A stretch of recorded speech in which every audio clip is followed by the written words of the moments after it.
com isso mexe, e a Laura trouxe aí a cotação da moeda de agora a pouquinho. Vamos falar então, gente, saindo do Donald Trump e voltando para aquele assunto que eu anunciei aqui no comecinho do programa. Pesquisa divulgada hoje foi uma ducha de água fria para a imprensa brasileira, que é associada a Faria Lima, e também para os oráculos da extrema-direita, que ontem estavam dizendo assim, acabou, é o fim do Lula, caiu a popularidade do governo, né? Acabou. Só que não. De fato, a aprovação do governo Lula tem caído. Isso aparece em várias pesquisas, inclusive na Quest, que saiu ontem. Só que a mesma Quest de hoje, ao traçar o cenário eleitoral, aí não é avaliação do governo. É assim, se tiver eleição ano que vem, você vota no Lula ou no Bolsonaro, no Lula ou no Tarcísio. E qual foi o resultado? Esse que está aqui atrás de mim. O Lula ganha de todos os adversários de extrema-direita, de todos eles, inclusive do inelegível Jair Bolsonaro, por 4 pontos.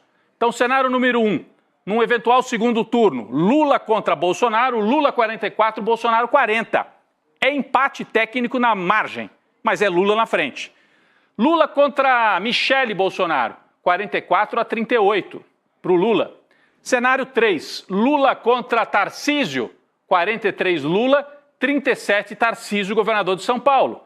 Contra o Ratinho Júnior, que é o governador do Paraná, 42 Lula, 35 Ratinho. Contra o Eduardo Bolsonaro, aí a vantagem é maior para o Lula, 44-35.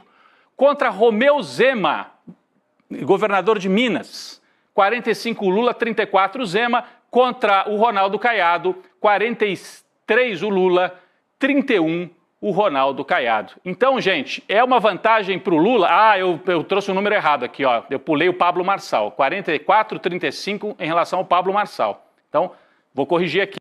44 Lula, 35 Pablo Marçal, 45 Lula, 34 Eduardo Bolsonaro. Mas, enfim, o resumo da ópera. Está aqui a tela, você depois checa esses números todos. O Lula ganha de todo mundo.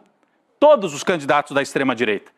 Qual é hoje o mais forte, o mais bem articulado com os empresários? Tarcísio de Freitas. Ah, então diminuiu a vantagem? Quase que não diminuiu em nada. Vamos mostrar aqui o gráfico dessa disputa específica, Lula contra Tarcísio. Em janeiro, Lula 43, Tarcísio 34. Passaram-se 2 meses, Lula com os mesmos 43 e o Tarcísio 37. Significa, a popularidade do governo caiu, mas o Lula, na comparação com a extrema-direita, continua na frente. O que está acontecendo? Qual é a explicação para esse fato? A explicação talvez seja isso que vai aparecer aqui no próximo gráfico que nós vamos mostrar aqui na tela. Quando se pergunta para as pessoas, você tem mais medo do quê? Você tem mais medo da volta do Bolsonaro ou de o Lula continuar no poder? Eu tenho mais medo, dizem as pessoas, da volta do Bolsonaro. 44% tem mais medo de ver o Bolsonaro de volta do que seguir o Lula. E o Lula, 41% tem medo, mas o Bolsonaro amedronta mais. Então, na guerra de rejeições, o Bolsonaro é mais rejeitado do que o Lula. O resumo talvez seja o seguinte, o povo pode até não estar gostando tanto, queria resultados melhores no governo Lula, mas quando se compara e fala, então você quer tirar o Lula e trazer o Bolsonaro de volta? Não. Então você quer tirar o Lula e colocar um candidato apoiado pelo Bolsonaro? Não. É o resultado da pesquisa Quest. Isso parece que chateou bastante a imprensa brasileira. No começo da manhã de hoje eu abri lá o UOL. E como é que o UOL trouxe a manchete sobre essa pesquisa? Vamos colocar aqui? Eu separei como é que estava aqui. Em vez de dizer isso que eu estou dizendo, que Lula ganha de todo mundo, porque essa é a notícia, Lula, ou se quisesse, apesar de queda na popularidade, Lula ganha de todo mundo? Não. O que disse aqui o UOL, a Folha de São Paulo? 62% acham que Lula não deveria disputar a eleição. E depois, inelegível, Bolsonaro teria empate técnico com Lula. E escondem o fato de que o Lula ganha dos 7 candidatos de extrema-direita. Depois acho que ficaram com vergonha. E no fim da manhã trocaram a manchete, que é o quadro seguinte que a gente tem aqui. Lula tem empate técnico com Bolsonaro, que está inelegível, e vence 7 nomes da direita. Ainda assim, mantiveram aqui embaixo essa história de que a maioria não quer que o Lula dispute e tal. A imprensa está com dor de cabeça por causa disso. O Merval Pereira, que é um colunista lá da família Marinho, escreve no jornal O Globo, escreveu uma coluna comemorando a queda de popularidade do Lula que saiu ontem. Só que a coluna envelheceu mal demais, cara. Ele soltou a coluna dizendo que o Lula é visto como um presidente mal intencionado, que são números desastrosos da popularidade. Ele faz aqui o enterro, o velório, né? Acabou o Lula, diz o Merval Pereira. Só que não. Ele escreve a coluna e no mesmo dia sai a pesquisa mostrando que, apesar de números que não são bons de popularidade, o Lula ganharia de todos os adversários da extrema-direita. É impressionante como a imprensa torce, como o mercado torce e como já decretaram tantas vezes a morte de Lula. Aqui agora foi um Merval Pereira, que inclusive é da Academia Brasileira de Letras, né?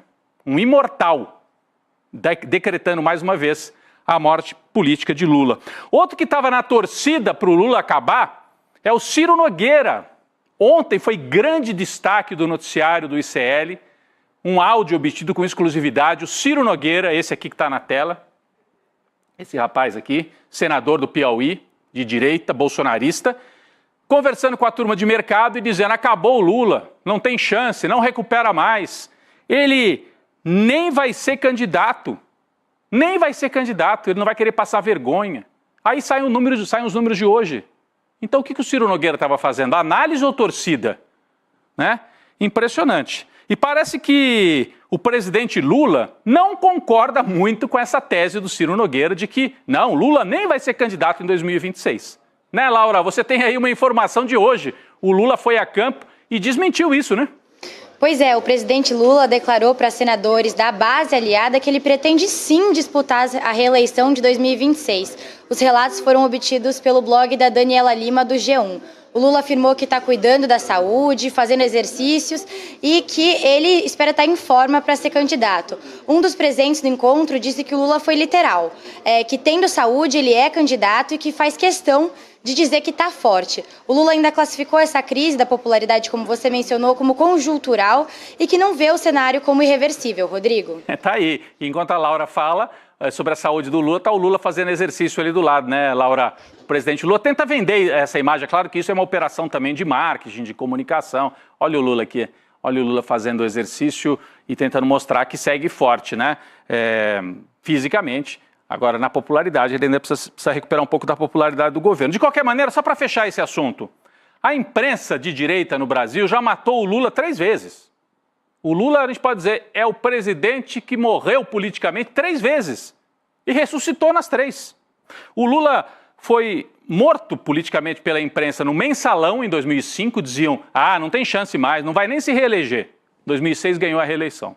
O Lula foi morto politicamente quando foi perseguido pela Lava Jato e preso em 2018, diziam, vai para a prisão, acabou, não tem mais volta. Voltou, saiu da prisão, foi candidato e ganhou do Bolsonaro. E agora, nesse início de 2025, já tem um monte de gente decretando o fim da era Lula. Só que não. O presidente que morreu 3 vezes segue favorito em 2026, segundo a pesquisa Quest. Não sou eu que estou falando, é a pesquisa que foi divulgada hoje. Vamos falar ainda de política brasileira? O presidente da Câmara dos Deputados